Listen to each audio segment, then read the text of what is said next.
Blessings, peace, and blessings. Glory, glory to the eternal God. Now, the message from the Lord today is your enemies. Your God, he wants your enemies to sit up there and act like he ain't going to pay him back.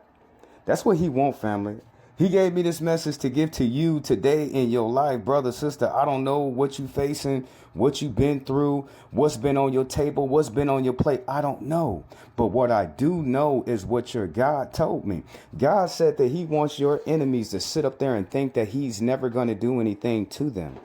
Why is that for, Jehoshaphat? Because God likes your enemies to take their fall in less than an hour. He likes all the calamity of destruction to befall them in a day. But you have to remember, whatever a man soweth, he shall reap times 7. What do you mean, Jehoshaphat? Okay, take the situation that you was in, brother. Take the situation that you was in, sister, and 7 times worse than what you went through is going to be paid back to your enemies for what they had done to you. Once more again, your God, the great God of the heavens and the earth, said in this day, he would like your enemies to sit there and think that he's not going to do anything to them. And as soon as they get comfortable in their thoughts, thinking, oh, God ain't never going to pay me back for what I did to Reggie, to Mike, to Susan. So he ain't going to pay me back. Then boom, that's when he's going to pay them back. He wants them to get comfortable in their own demise. Now, the topic for today is black money, what we own here in this country. It's all about money. And a lot of my brothers and sisters, they be sitting there, you pocket watching Jehoshaphat, you pocket watching what they got. But y'all must understand that covert white supremacy, overt, covert, systemic racism, systemic systems that are put in place to further bring degradation to your people. I'll be doing all the research. I look at our people. It's a small percent of them that cannot work.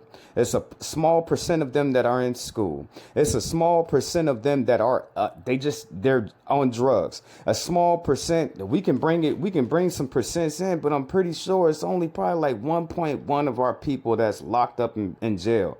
That's only 500,000 people. You got 17% of our people, they made it, family. They made it into a retirement. They worked their whole lives. Then you got 20% of our people are in school. Then you got probably like 5% of our people that cannot work. 60% of all our people are working. The majority of all our people is working. And in America, that's unheard of because all the other races, and they're not doing it the way that we're doing it. Half of our people are working. You know what I'm saying? And I looked at them and their people are not working like that. You know what I'm saying? They just not working like that. So when I look at, like, what does this say? 90% of billionaires are male, 65% are white, 60% are 60 years of age or so. So I just had the question, what do we own? What do we own here in America? How much money do we have? You know what I'm saying? How much money do we have? What are we spending our money on?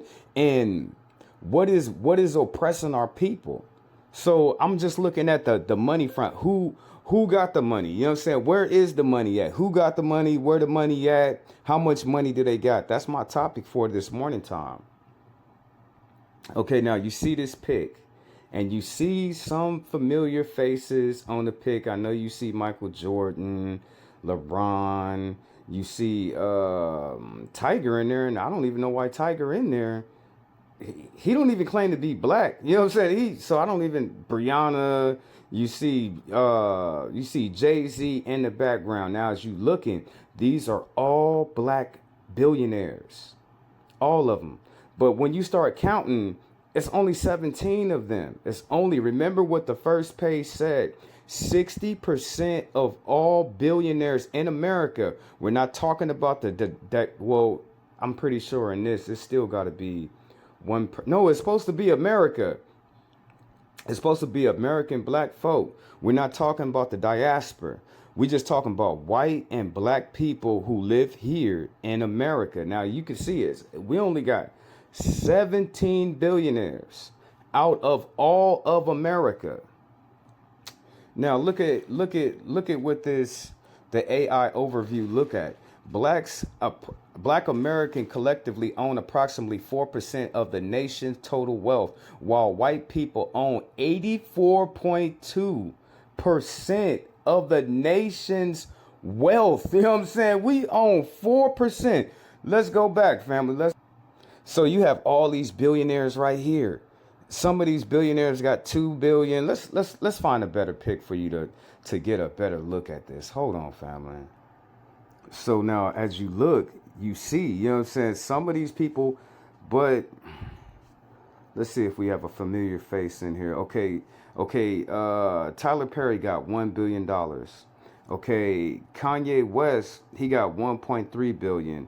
Okay, Oprah, she got 2.6 billion. Okay, Michael Jordan got 1.6 billion. Now, if you added up all these billionaires right here, that wouldn't even be 30, probably let's say 40 billion dollars. That's it. 40 billion dollars, and it's over 15 people that's on here. Now look at the richest white men that's in this country. You know what I'm saying? As you can see, you know what I'm saying? As you can see, you could take all of our billionaires and they would not have enough money as Mark Zuckerberg. You could take all the billionaires that live here in America, put them all together in one group, and they still would not have as much money as Jeff Bezos. You can see. Well, I can't move the screen back down. But look at Bill Gates.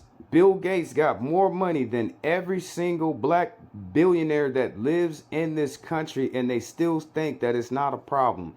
They think it's not systems of when you deal with black people, that it's not exploitation and exclusion. That's what it is. You know what I'm saying? You got black people being exploited, and then you got them excluded from being able to build up themselves to be able to have money like this. It's like they knock us out of the box to be able, and then they got that old money that's from slavery that helped them build up any of these institutions that they have now. I'm pretty sure, family, that it came from some subsidies with some slave money in it. So it goes back into this page, and it's hard for me to believe, family, with all the working class black people that work in this country of America, we only own 3.4 of this country's wealth. That's hard for me to believe when all of your people working. Okay, you get all of us. You get all of the entertainers. All of them. They claim to be black. Your Eddie Murphys and your Martin Lawrences, your Will Smiths. You get all those people together.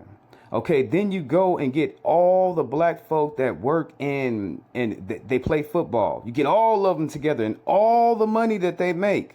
You go to basketball, you get all the black folk that's in basketball and get all the money that they make. Okay, then you go ahead and you go into the private sectors, but you start at the people at the top. You get all the doctors, you get all the lawyers, you get all the mayors, you get all the judges, and all the money that they make.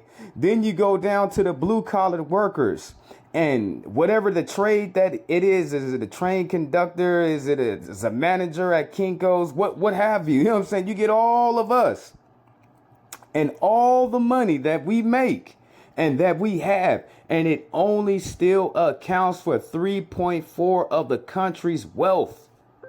That's crazy to me. You know what I'm saying? That's crazy. Out of all of us, first you got the people like me that's paying into taxes. You know what I'm saying? All of us, you know what I'm saying? All of the millions of black people that's working. Then you got our entertainers. Then you got our sports people. Then you got our people that run the country. Then you got the billionaires. And we still only have 3.4% of this country's wealth. That is a sum of $5.9 trillion in the GP of this country, while white people held 84.2% of $134 trillion. And the world don't see this as a problem. They don't see it as a problem at all. You know what I'm saying? At all. Not even a little bit. That's why I'm sitting here and I'm wondering, far as in the money that we spend, this what is it? I'm thinking it's almost like 13.4 trillion dollars that we have an access that we use annually. Hold on, I could be wrong. Hold on. No, it's family. It's even lower than that. I was right. It's only we have a spending power of $5.3 trillion annually in this country. The last time I looked and I did the research, they said that we are the largest consumer in this country. So what gets me off is the Black Friday that y'all just had. Y'all just had the Black Friday, and okay, that's good, my brothers and sisters. That's a good ideas, but I've been kicking out all these ideas for all of these years, hoping that somebody with a massive influence can grab it because it is a good idea. Okay, you talk about boycotting Walmart, and that's good, and Target, and that's good, but you have to, with your spending power, with our spending power that we have to concentrate on certain companies at certain times. We have to, family. And the real kicker that'll really change up and mix up the economy here in America is Christmas time. All the times when people go out and they buy for the holidays. When we get a control on that, then that's when, then we can change some things, but it takes sacrifice. It takes our people willing not to spend in these certain stores or these certain companies. So the status quo, when you want to hit them below the belt, you have to aim at a company. You have to. We already got 5.3. We almost got $5.4 trillion of spending power each and every year. Half of that we actually spend. The other half we spend on necessities that we need inside of our homes. But to make a statement, to kind of hit these people below the belt for them to take us seriously, you would have to aim at a company. What do you mean, Jehosa? Do you know how differently Nike would act? You want to talk about DEA hires and everything. Do you know how differently Nike would act if all black people stopped buying shoes for a whole year? Do you know how differently Cadillac would act if black people stopped buying Cadillacs for a whole year? Do you know how differently it'll be when the sisters go in to buy whatever they're going to buy for their beauty supplies if they just stop buying with them for a whole year? What businesses would start up? What businesses would close down? What businesses that we can actually pull up in our own selves, family?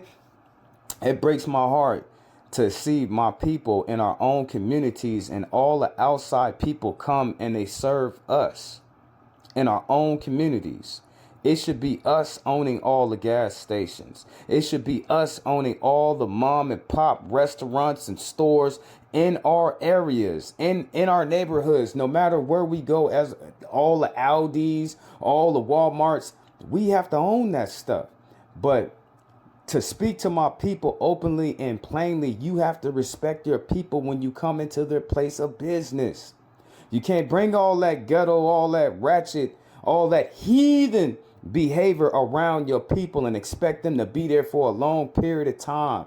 It's our time now to rise as a people. We have the money. We have the knowledge. God said my people are destroyed from a lack of knowledge because they won't go out there and search for the knowledge. We have the knowledge now. We have all these think tanks. We have all these smart brothers and sisters. We have smart young children that's strong and willing to work to build for the future. We have everything we need now. All you have to do is walk and coincide with your brothers and sisters and try to build things up. You know what I'm saying? All the donut stores in your area is owned by who? All the gas stations in your area is owned by who? All the stores and all the grocery stores in our area is owned by who? We have the money, we have the knowledge, we have the ability to take our neighborhoods back or to build something up more than what we have, just on what we have right now. And it's a shame because we have this influence. We have this direction. We have this strong will to build. We have all the things, all the necessary tools we need. We have it. But with this 5.4, well, I can say $2.5 trillion that we have, we can build a black nation right here in America. It's just up to us to support our own people. Father God, Lord Jesus, the creator of heaven and the earth, we come before you right now. Somebody calls you a burden bearer. Somebody calls you a heavy load carrier. Somebody calls you a wheel in the middle of a wheel. But I'd like to call you the creator of all things right now. For you put a leaf on a limb, and a limb on a branch, and a branch on a tree, and the tree on some roots, and the roots in the dirt, and the dirt in a hole.